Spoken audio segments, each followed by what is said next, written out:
to me, Cinnabon is the epitome of something I never want to eat. No offense to Cinnabon, but you want something elegant. It is so satisfying to roll out a baguette. I cannot tell you how satisfying it is. Or to pound a Pullman, which is, the sandwich loaf. A Pullman is a sandwich loaf. You say you're feeling frustrated. Well, you get that dough and you pound it, and all your frustrations go away. Your anger is, it turns into positive energy. It is really amazing.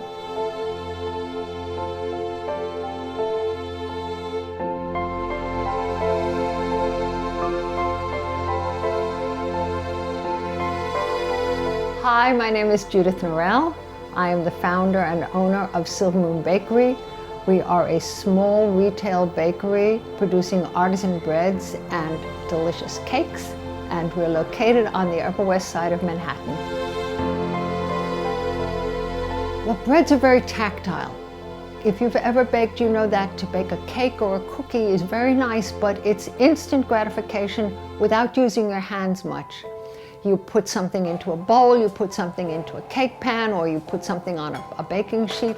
You don't really work with the dough. And working with bread dough is like playing music because it's very physical. And I love that physicality and that specificity of making the bread, and also the exactness of it. I could not go a day without bread.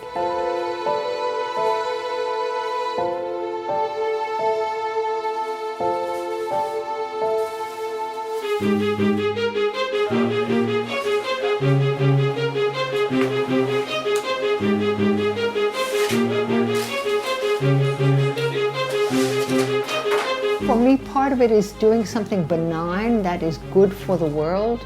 There are so many ways of earning a living that don't contribute to our world, and that never interested me. Silver Moon Bakery is more like a French bakery. It's a more sophisticated bakery. I would say that our cakes are less sweet than what I would call American cakes. And our breads are very much, not all of them, but many of them are based on a sourdough starter, which is a very French way of baking bread. People come back from Paris and they say, oh, your baguettes are so much better. But that's not true. It's just that they haven't gone to good bakeries, because French bakeries can be really great.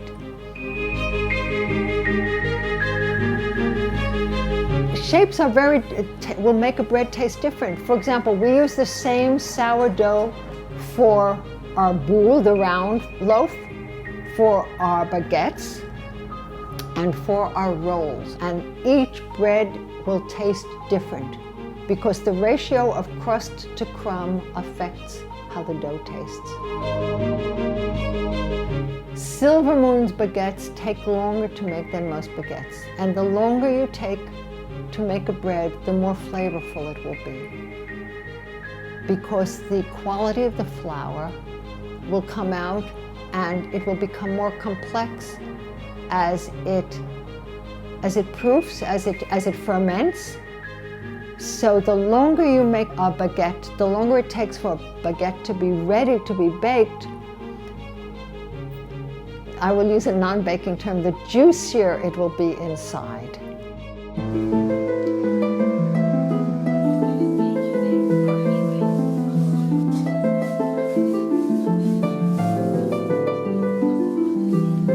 There are two things that I really care about. One is taste and one is texture.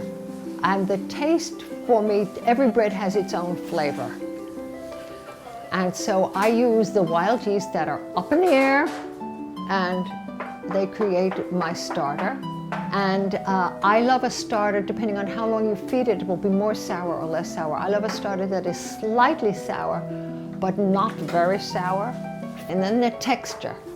A bread should, and then the look is the third thing. The bread should be have a soft or a chewy crumb, that's the inside.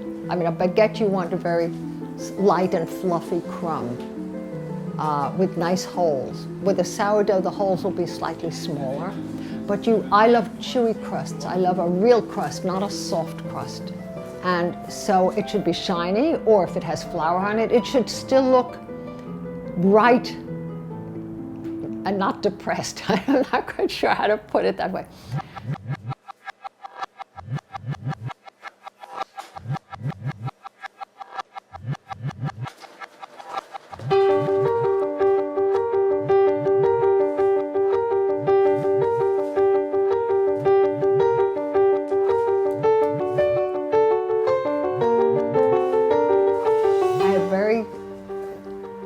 Definite ideas about how things should taste.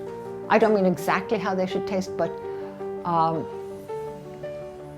they shouldn't taste. I put a lot of time into my recipes. Most of them nobody will ever see because they're not what I want. They don't come out the way I want. And I know it's like reinventing the wheel, but that's part of the pleasure. You have to love what you do, or you have to at least enjoy it. Otherwise, why, unless you have no choice in life, and you have to do this because it's the only thing you can do, why not do something that you really enjoy?